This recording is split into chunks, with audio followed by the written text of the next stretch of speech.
AP మంత్రి నారా లోకేష్ బనకచర్ల ప్రాజెక్టుపై చేసిన వ్యాఖ్యలను తప్పుపట్టారు తెలంగాణ మంత్రి పొన్నం ప్రభాకర్. బనకచర్ల కోసం వరద నీరు తీసుకుపోతే ప్రాంతీయ తత్వం రెచ్చగొడుతున్నారనడంపై ఫైర్ అయ్యారు. నికర జలాలు, మిగులు జలాలు, వరద జలాల గురించి ముందు తెలుసుకోవాలంటూ సూచించారు. ఉమ్మడి ఆంధ్రప్రదేశ్ లో నీటి లభ్యత దృష్ట్యా 968 టీఎంసీలు, తెలంగాణకు 531 టీఎంసీలు కేటాయించారని, నికర జలాల మీద మిగులు జలాలు తీసుకున్న తర్వాత వరద జలాల గురించి ఆలోచించాలని హితవు పలికారు. తర్వాత వరద జలాల గురించి ఆలోచించాలి. ఆంధ్రప్రదేశ్ మంత్రి లోకేష్ గారు బనకచర్ల మీద మేమేదో వరద నీళ్లు తీసుకుపోతుంటే ఎందుకు ప్రాంతీయ తత్వాన్ని రెచ్చగొట్టమని అడుగుతా ఉన్నాను. నేను అడుగుతా ఉన్నా, నికర జలాలు, మిగులు జలాలు, వరద జలాల గురించి కొంత ముందు తెలుసుకోండి.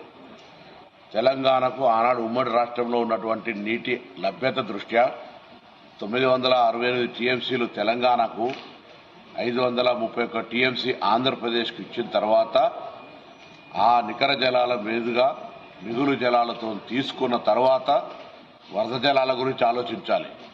వరద జలాల లభ్యత, ఈ ప్రాజెక్టులన్నీ పైన ఉండబడేటువంటి ప్రాజెక్టులు, ఆ నీటి వినియోగం పూర్తి అయిన తర్వాత వరద జలాల లెక్కకు వస్తుంది. అది తెలియకుండా ప్రజలను మభ్యపెట్టి ఆంధ్రప్రదేశ్ ప్రజలను మోసం చేసే విధంగా ప్రయత్నం జరుగుతున్నటువంటి పరిస్థితి ఇది.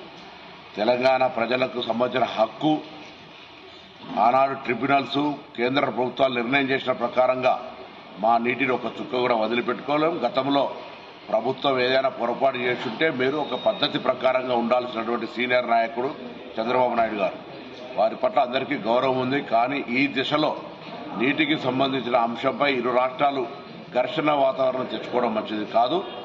మా ప్రాజెక్టులు ఏదైతే గోదావరి మీ ప్రాజెక్టు పైన ఉన్నటువంటి పైన నీళ్లకు సంబంధించిన మా లభ్యత, నికర జలాల లభ్యత, మిగులు జలాల లభ్యత ఉపయోగించుకున్న తర్వాత వరద జలాలు సముద్రంలో కలవాలని ఎవరు కోరుకోం. సముద్రంలో కలిసే నీళ్లు మీరు వాడుకుంటే మాకు అభ్యంతరం లేదు. కానీ మా కోట, మా వాటా, మా నీళ్ల యొక్క వినియోగం పూర్తి కాకముందే మీరు వరద జలాల పేరు మీద దాన్ని ఏదో చేస్తున్నామని చెప్పి దాన్ని ప్రాంతీయ అసమానతలు రెచ్చగొడుతున్నారనేటువంటి మాట తేవడం పొరపాటు. మేము మా రాష్ట్ర ప్రయోజనాలు, మా రాష్ట్ర రైతుల హక్కుల కోసం బాజాప్తా మాట్లాడతాం, మేము కాపాడుకుంటాం. మీ రాష్ట్ర ప్రయోజనాల కోసం కాపాడుకోడు, కానీ రాష్ట్ర ప్రజలను మోసం చేసే విధంగా తప్పుడు సమాచారం ఇవ్వద్దని కోరుతాం.